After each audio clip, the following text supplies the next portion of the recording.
a lot of times people do it for just photo opportunities. No, that is not charity. When you put your sweat and blood into it, and you make a significant difference, like I would very proudly say my team in Hyderabad, who does it for the village, Koturu village. I mean, they go out in the sun, they drive 3-4 hours one way, come back the same day.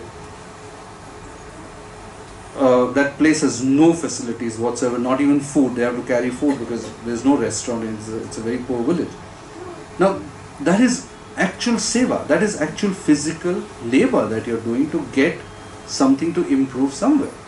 So yes, that kind of charity, if you are doing, putting in that kind of physical work and time and effort. Sometimes it can be physical effort, sometimes it can be mental effort, whatever. But if it is making a significant difference in that person, in those people's lives or that person's life, yes, it will constitute charity. Effort will. But as I said, it shouldn't boil down to a photo opportunity or just, posturing. It has to be proper work which makes a significant difference. Then yes, then it is charity. Otherwise it can be in the form of something material. And material means anything that money can buy also. Not necessarily in the form of cash or check. Anything that money can buy, and you have, and it alleviates that suffering of the people, of human beings. Yes, sir. How do you ensure the right eligible person? Charity is to be done. For example, if I give some money to my driver for his children's education, yes, and he is a good fellow, yes, but he takes that money and takes liquor in the evening and not spending for the child. yeah. Now see, this is what I practice. I am also of the opinion that if you give money to people, they may misuse it. No matter how good your intention is, the recipient may not utilize it the way you would like that person to alleviate the suffering, and may waste it.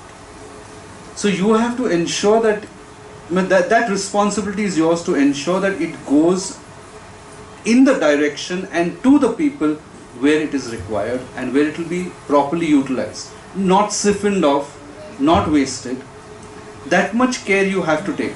Your responsibility doesn't end with just writing out a check or handing over the cash or some food items or some stuff like that. You have to ensure that it goes to the people who it is meant to go. That much care you have to take. I mean, you can't just absolve yourself of that responsibility and say, okay, I wrote out the check. Now, if that guy is going to take the money and drink it to glory, I have done my bit. No, you can't do that. You have to see that it's utilized well and ensure that. And there are various ways of ensuring. So it is not intention driven. It is not intention driven. It's the actual result. No, it's not intention driven. Definitely not. No. You may have very good intention, but then you just hand over the money and it's misused. That's your that's your responsibility. Yeah, you have to see that it goes to the right people. Now, if somebody, after taking all the precautions, if somebody cons you, then that is okay. That you can't help. But reasonable care has to be taken. Yes. What is it? The donation made in temples and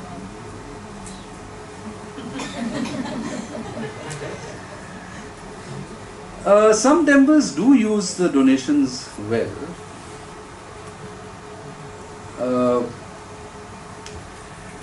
It's a matter of faith.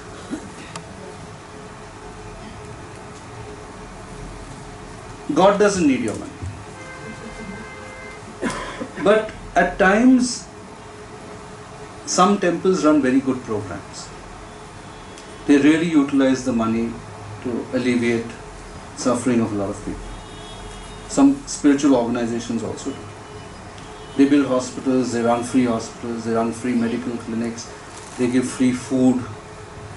If you know that the temple is doing that, and well, on the face of it they are helping a lot of people, then I don't think there should be any problem. Then at least from your end the donation is used well.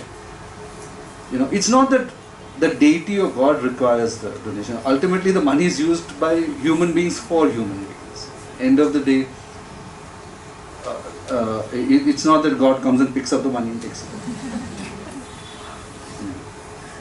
Why we do this charity if the intention is to improve ourselves? Is it wrong? Is it? You shouldn't see, your intention to do charity should be just to alleviate human suffering. The karmic benefit that accrues is a byproduct. But I mean, if you're doing it with the intention that okay, let me build up some good karma, it will build up, but you may not probably see it in this lifetime. So you won't remember it next lifetime when you get the benefit.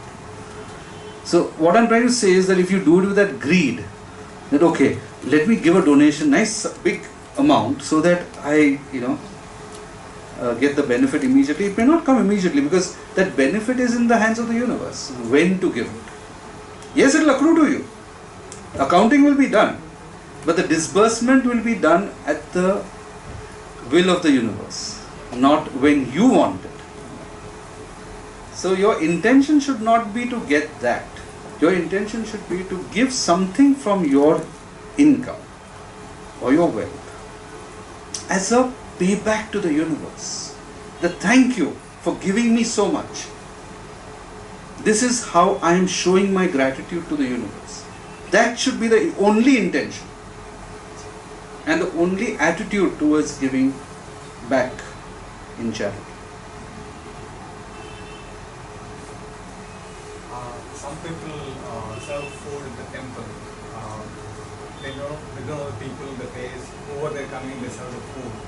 Whereas the other way is that in the roads there are a lot of poor people who can serve the food. How these two things actually compare to when you actually choose the people who are really needy or poor? See, charity of food or to fill a hungry man's stomach, hungry man means man or woman, is the most basic charity, because hunger is the first instinct, and if you do and do it effectively, I think there is a very big payback in it, and a very, I would say it is a very good gesture to fill somebody's stomach. But you have to make a little effort to find out who's genuinely hungry. Yes, I agree with you that some temples have open langars, and they feed anyone who comes, regardless of whether it's rich or poor. But that's fine, they have enough money to do that, and obviously when they keep it open, otherwise you can't ask everyone to bring their income tax papers and say, are you rich, are you poor? So you have to keep it open. They keep it open, that's fine. But if you want to personally do some kind of charity for like to alleviate hunger, then yes, you've got to do a little bit of research and find out who's really deserving of it. Sure. Yeah, I mean, you won't get any brownie points for feeding millionaires. No, sure not.